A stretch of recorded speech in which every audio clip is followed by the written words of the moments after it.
ZYD 533. TV Passa Ponte, canal 32. Uma emissora da Fundação Universo.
Na tarde desta terça-feira, por volta das 15 horas, integrantes do Movimento Rodoviários em Luta, que reúne profissionais de Niterói e a região dos Lagos, se reuniu em frente ao terminal rodoviário João Goulart.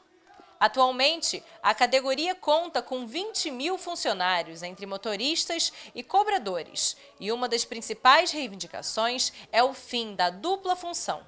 Eu já trabalhei de micro-ondas cobrando e dirigindo. E é perigoso, é arriscado, porque se você está dirigindo, está dando troco, você sofre um acidente, está uma batida, quem responde o processo é você. Então você que tem que fazer tudo, você tem de se defender do que aconteceu e você não tem valor. Entendeu? Você não tem valor. Então o perigo todo é esse. A empresa não vê isso. Outra reivindicação é o aumento salarial de 40%. Subindo para R$ 2.500 o salário dos motoristas e R$ 1.400 o dos cobradores. No ano passado, houve um reajuste de 10% e, atualmente, os profissionais recebem R$ 1.740 e R$ 956, respectivamente. Uma cesta básica no valor de R$ 400 também estava em pauta. Primeiramente, o salário está uma vergonha. E segundo, a cesta básica é pior ainda. O Sodex da gente é R$ 125, sendo que desconta 25 a gente vive só com 100. Tá entendendo? Então, 125, eu praticamente estou com meu filho fazer os colégios dele, para a merenda do colégio dele. Porque hoje em dia você vai no mercado para comprar alguma coisa, você não compra um arroz, você não compra feijão, você não compra nada, porque só um arroz é 12, 13 reais, 5 quilos de arroz. Então como é que a gente vai viver com 125 reais? É difícil. E o salário da gente já está, porque todo mundo está vendo aí, safado, o salário está uma vergonha. A gente está vivendo porque como a gente pode. Tá entendendo? A gente sofre porque a gente ganha. O líder do movimento, Marco Isaca, garante que os rodoviários de Niterói pretendem unificar o movimento com o do Rio, fortalecendo as bases e recebendo apoio. Segundo ele, o Sindicato dos Rodoviários está esperando por resultados obtidos no Rio para agir. Ele conta como surgiu o movimento. A ideia surgiu da seguinte forma, o Hélio, o nosso amigo lá da Real, ele está lá no Rio, fazendo aquele movimento lá do Rio, e eu estive acompanhando ele desde o começo lá do ato, desde o primeiro ato. E eu conversei com ele, nós conversamos muito. E ele é um cara muito sério, um cara bacana, um cara trabalhador, guerreiro, sofrendo muita crítica, muita perseguição, como eu vou sofrer aqui também, pessoal falando que é política, falando que tem político, não tem político, não temos ajuda de ninguém, só os trabalhadores, só o rodoviário. Então não é justo a gente ver o nosso companheiro, o nosso amigo lá no Rio, brigando pela categoria e a gente ficar aqui de braços cruzados, sem fazer nada. Então nós resolvemos nos mobilizar e lutarmos junto com ele e toda a categoria do estado do Rio de Janeiro. Além de rodoviários, usuários de ônibus participaram da manifestação, apoiando a causa. A gente vê hoje uma quantidade enorme de exploração sobre os rodoviários, né? A dupla função, né? É o aumento do grau de exploração e o risco também, né? Sabe-se que nenhuma profissão você pode ter uma dupla função, como ocorre com eles. Tem que trocar, né? Dar o troco da passagem, receber o dinheiro e, além disso, dirigir, né? E para além do que ocorre também com a cesta de alimentação, que é de só R$100, né? Que é um valor muito inferior ao que, né, hoje pode se comprar com esse valor, né, que um rodoviário poderia. Bom, acho que na verdade o sindicato perdeu a função que ele exercia para os trabalhadores. O sindicato passou a servir em função do patrão, na verdade. E é fundamental que eles se movimentem por fora do sindicato nesse momento, que eles consigam se reunir, se juntarem nessa luta e fazer suas exigências, que é aumento de 40% do salário, aumento do salário, a bolsa, a auxílio alimentação de R$400, não R$100 que não dá para nada. E acaba principalmente pelo fim da dupla função, que realmente bota em risco toda a população, todos os trabalhadores que viajam diariamente de ônibus. Esses são os pontos principais de fazer apoiar. E essa é a primeira vez que os rodoviários de Niterói vêm às ruas. Eles acreditam na unificação das forças para que das próximas vezes mais rodoviários estejam lutando para melhores condições de trabalho. A organização da manifestação é da CSP com Lutas. De acordo com o funcionário Elias, do Sintronac, não há relação entre essa manifestação e o Sindicato dos Rodoviários.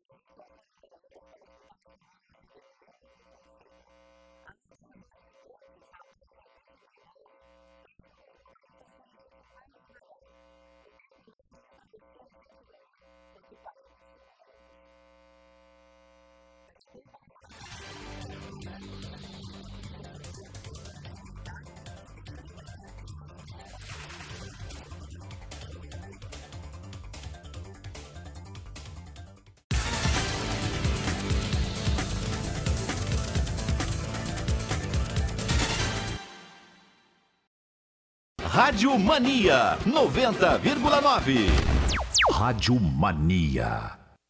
Será que já chegou ao fim? Pior de tudo é perceber que você fica dando sinais e eu não vi.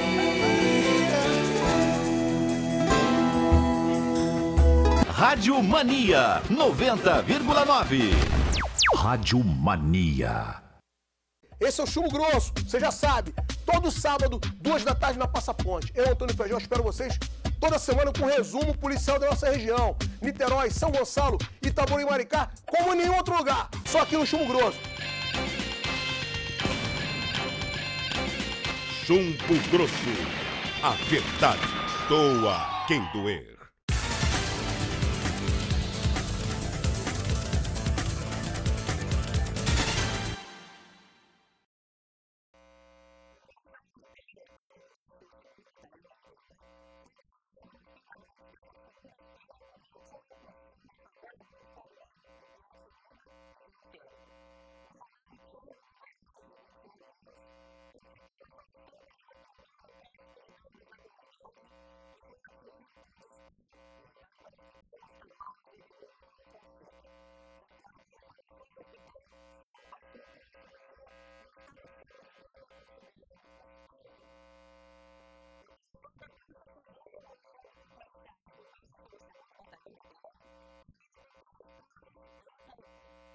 Na manhã desta terça-feira, policiais da delegacia de Itaipu foram até a localidade do Goiabão, próxima à comunidade do Rato Molhado, em Niterói, e prenderam 3 homens ligados ao tráfico de drogas.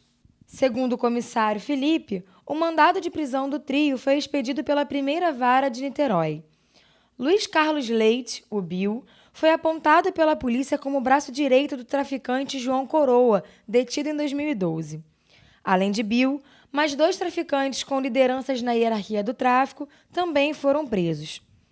A operação teve início às 6 da manhã e ocorreu, segundo os policiais, de forma cirúrgica, já que não houve conflito. Bom, a operação se desencadeou por volta das 6 horas da manhã, no intuito da gente cumprir os mandatos de prisão referentes a uma investigação que a 81DP estava fazendo referente ao tráfico de drogas lá na comunidade do Goiabão. A gente fez essa ação conjunta juntamente com o pessoal da 81DP e logramos êxito aí em prender 3 elementos já com mandato de prisão, em aberto. Então a ação foi cirúrgica, nós encontramos 2 dentro de casa, enquanto que o Bill estava tentando empreender fuga, mas no cerco a gente conseguiu encontrar e efetuar a prisão dele. O capitão disse ainda sobre a relação de Bill e dos outros 2 detidos identificados como Adilson da Cunha Santana, o Perneta, e Yata Anderson Magalhães Machado, com o tráfico. Bom, o meliante de nome Luiz, também vulgo Bill, ele ocupa uma função de chefia lá no tráfico da comunidade, e o Ayata ele ocupa uma função de gerência, enquanto que o Adilson ele simplesmente era o cara que mantinha as drogas em depósito. Segundo informou o comissário Felipe, a investigação estava ocorrendo há cerca de 6 meses e hoje eles cumpriram 3 mandados de prisão. O comissário contou à imprensa ainda que o mandado preventivo tem duração de 30 dias e que estarão aguardando a prisão definitiva dos traficantes. Felipe relatou também que Yata Anderson foi responsável por balear um policial militar no ano passado na mesma região.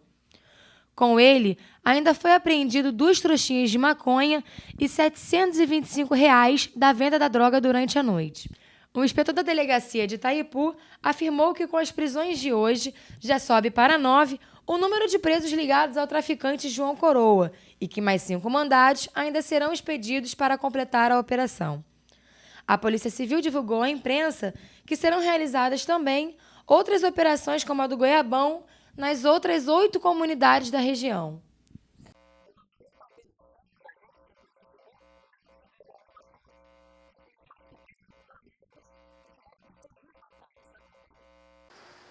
Policiais da 77DP em Icaraí foram cumprir 7 mandados de prisão no Complexo da Viradouro, em Santa Rosa. Até o momento, após um intenso conflito, o saldo da operação é de 2 menores apreendidos e uma grande quantidade de material entorpecente ainda não contabilizada. Em certo momento do cumprimento da operação, os policiais da 77DP chegaram a ficar encurralados e receberam reforço de policiais da Coordenadoria de Recursos Especiais da Polícia Civil e ainda do Grupo de Ações Táticas do 12º Batalhão e do Grupamento Aeromóvel da Polícia Militar.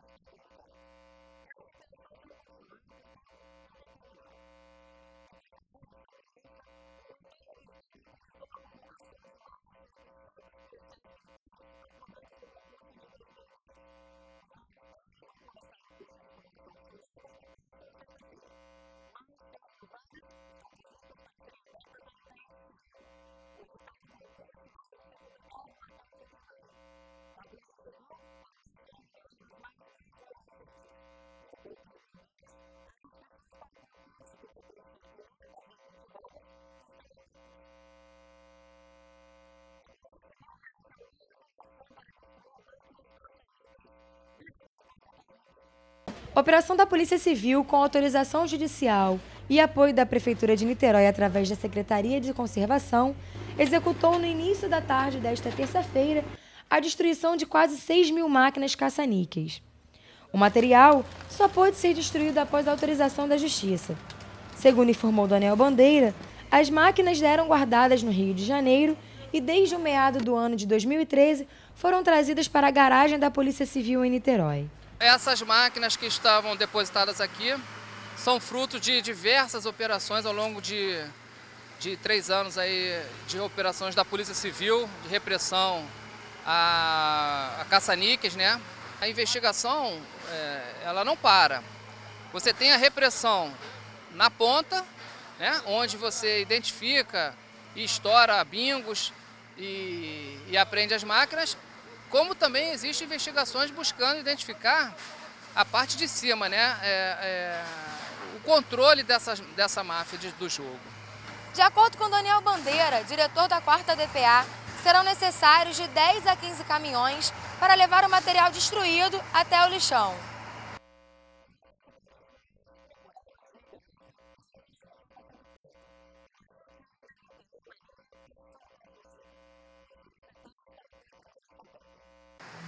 Durante uma rap, policiais do BPRV prenderam Adailton Alexandre Tavares, conhecido como Simiano ou Bicudo, de 24 anos, tido como chefe do Complexo do Palmeira, no Fonseca.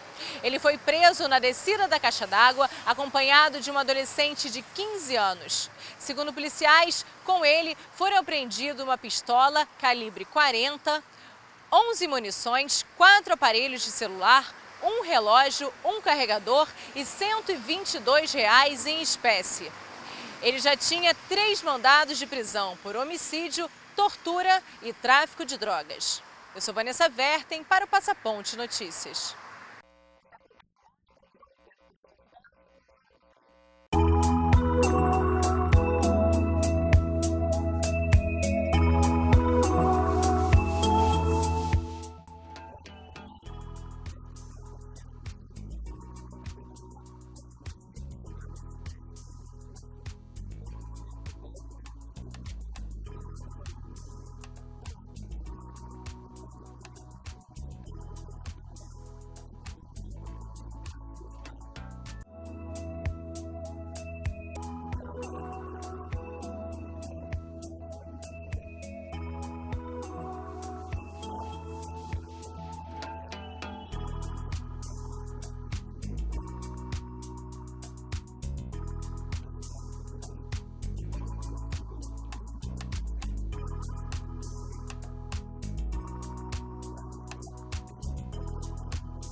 Rádio Mania 90,9.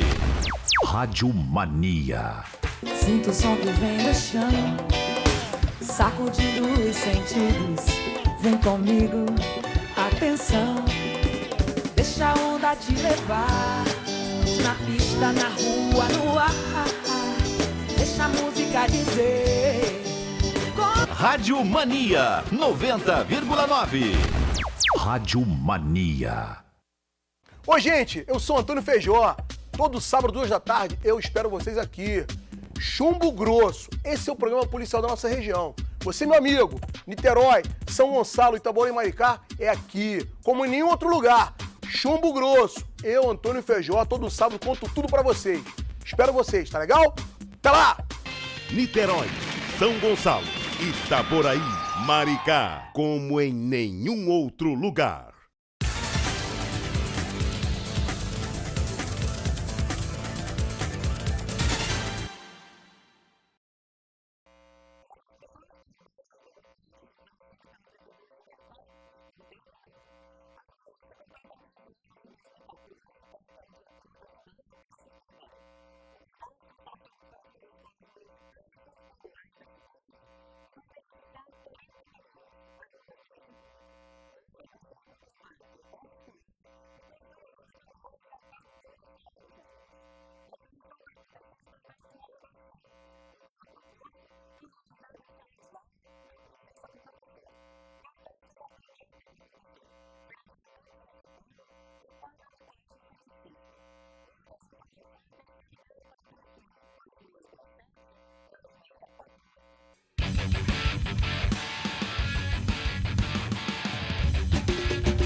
Entre 1555 e 1624, por diferentes motivações, o Brasil foi alvo de invasões estrangeiras promovidas por franceses e holandeses que tentaram, por meio de diversas expedições marítimas, se estabelecer no território brasileiro, já em processo de colonização pelos portugueses.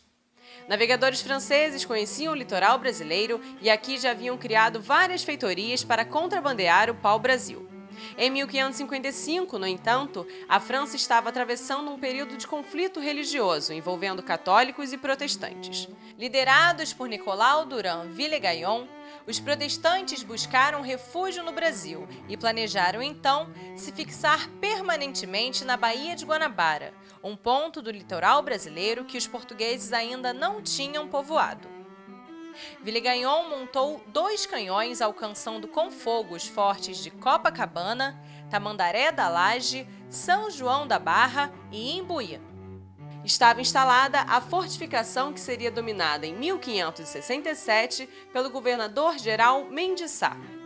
Em 1612, ampliada, contando então com 20 canhões, passa a ser chamada de Fortaleza de Santa Cruz da Barra. O subtenente Henry, especialista em história, garante que a fortaleza pode ser um plano de fundo para uma aula sobre os 500 anos de história do Brasil. A fortaleza ela é testemunha viva da história do Brasil, né? Se você pegar a pedra fundamental da fortaleza no ano de 1555, antes até da chegada dos portugueses efetivamente na cidade do Rio de Janeiro. Então aqui, quem primeiro chegou à Fortaleza de Santa Cruz foram os franceses, em 1555. Então a fortaleza ela foi testemunha desse evento histórico da formação da França Antártica no Rio de Janeiro. Em 1599, com a chegada dos holandeses, com a União Ibérica, a fortaleza ela também atuou contra o corsário holandês Oliver van Noort. E a partir do século XVII, a fortaleza ficou uma guardiã da entrada da Baía de Guanabara soberana. Quando, no ciclo do ouro, no final do século XVI, início do século XVII, começou a haver um interesse muito grande aqui no Rio de Janeiro, porque todo o ouro produzido nas Minas Gerais era escoado pelo Rio de Janeiro. Isso incitou as invasões francesas do século XVIII, em 1710 com Charles de Leclerc e em 1711 com Duguay-Trouin. É um evento fabuloso da história do Brasil, conhecido como Rio de Janeiro sequestrado. Para você ter uma ideia, Duguay-Trouin chega ao Rio de Janeiro com 6.000 soldados. Nessa época, a população do Rio de Janeiro era de 15.000 pessoas. Então, Duguay-Trouin consegue invadir o Rio de Janeiro e sai daqui somente com o pagamento de resgate. Em 1863, acontece a questão Christie e faz com que a Fortaleza de Santa Cruz receba essa fabulosa arquitetura do século XIX. Então, essa construção de casas-matas e a maior coleção do mundo de canhões Whitworth que nós temos hoje na Fortaleza de Santa Cruz. Já no final do século XIX, a Fortaleza atua na Revolta da Armada. Em 1992, no evento 18 do Forte, a Fortaleza também tem uma atuação contra o Forte Copacabana. E no ano de 1955, o último tiro da Fortaleza de Santa Cruz, quando Carlos Luz embarca no navio, no cruzador Almirante Tamandaré, tentando sair do Rio de Janeiro, e a Fortaleza de Santa Cruz atua nesse evento, que culmina com a chegada do poder de Juscelino Kubitschek. São 14 pontos históricos distribuídos pela área de mais de 7.000 metros quadrados da formidável construção. A Bateria de Santa Teresa, batizada em homenagem à Imperatriz Teresa Cristina, foi construída estrategicamente entre os anos de 1863 e 1870. Possui 6 canhões vindos da Inglaterra no século XIX, além de um mastro de pau-brasil medindo aproximadamente 22 metros de altura e um farol datado de 1870 que até hoje auxilia no balizamento das embarcações que entram e saem da Baía de Guanabara. As prisões no passado, construídas no século XVII, foram utilizadas até o século XVIII para o aprisionamento de corsários e piratas. E os presos eram transferidos de acordo com o comportamento deles. O tamanho das celas ia diminuindo até chegar à solitária, onde só era possível ficar agachado. A Bateria 2 de Dezembro, concluída em 1870, recebeu esse nome por ter sido inaugurada no dia do aniversário do imperador Dom Pedro II. Esculpida em rocha, conta com 21 casamatas e 19 canhões. Segundo o guia local, cada canhão era manuseado por 8 homens e a precisão de acerto era de apenas 2%. Uma das canhoneiras, janela onde são posicionados os canhões, recebe a placa de fuga do capitão Juarez Távora. Preso por se envolver no movimento tenentista, revolta promovida por oficiais do Exército contra o governo, o capitão possuía algumas regalias e costumava pescar. Em 1929, fugiu pela canhoneira utilizando uma corda de cânhamo, acompanhado dos tenentes Estilac Leal e Alcides Teixeira de Araújo. Além de Juarez, enquanto presídio, recebeu figuras ilustres como José Bonifácio, Bento Gonçalves e Euclides da Cunha.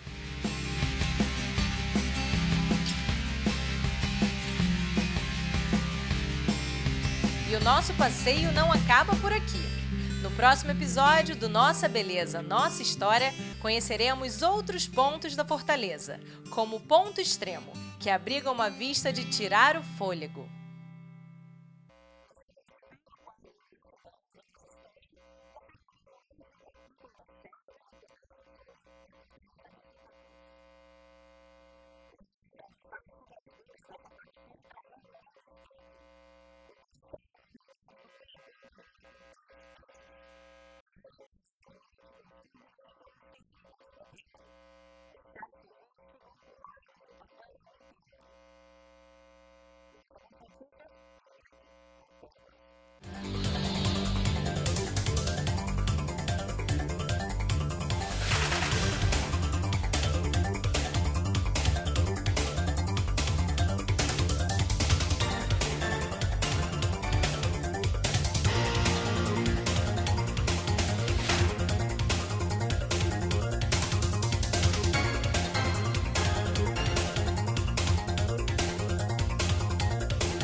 ZYD 533, TV Passa Ponte, canal 32, uma emissora da Fundação Universo.